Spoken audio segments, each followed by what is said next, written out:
The shadow that spoke in a small village named Pebbleton, where cats wore little hats and birds delivered newspapers, there lived a very curious boy named Zayan. He asked questions, a lot of questions.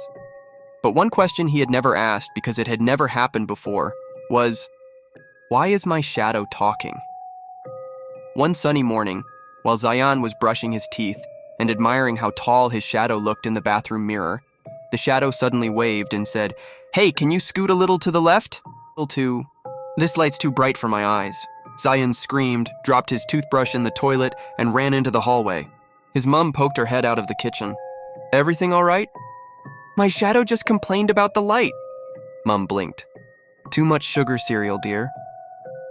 Later that day, Zayan tried to test if he was dreaming. He waved his hand, the shadow waved. He jumped, the shadow jumped. He whispered, "Are you real?" And the shadow whispered back, "As real as your socks, which by the way don't match." Zayan gasped, "You're rude." "I'm honest," the shadow replied. "And also I see everything you do, you should floss more." For the next few days, Zayan tried to hide from it.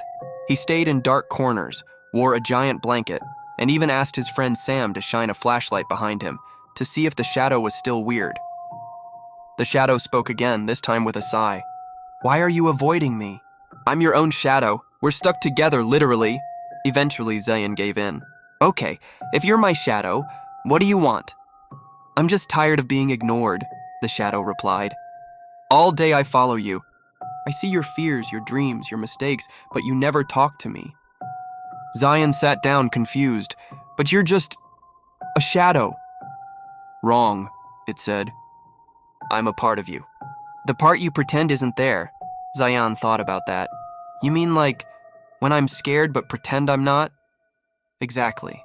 Or when you really want to say sorry to Sam for breaking his pencil but pretend it doesn't matter." Zayan's eyes widened. "Hey, how do you know about that?"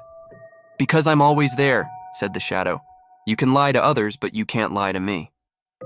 From that day on, Zayan started talking to his shadow. Not always out loud because people stared when he did, but quietly when walking home or when brushing his teeth, with a fresh brush, of course. Whenever he felt nervous, he whispered, "What do I do?" And the shadow would say, "Just try. Don't run away from mistakes." Sometimes it didn't have answers. It would simply say, "Breathe, we'll figure it out." The more Zayan listened to it, the more he felt braver, more honest kinder. He even returned Sam's pencil, with an apology and a new pencil sharpener. But one night during a thunderstorm, the power went out. The whole house went dark.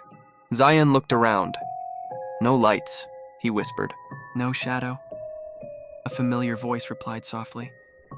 "Even when you can't see me, I'm still here." He smiled. "Thanks, shadow." The next morning, the shadow didn't talk again. Not out loud, but Zayan didn't mind. Now he could hear it in his heart. Whenever he had a choice to make or felt afraid, he could feel the quiet whisper. Be true, be brave, and don't forget to floss. Moral of the story. Sometimes the voice inside us, the one we ignore or hide, is the one we most need to hear. Be honest with yourself. Your shadow knows you best.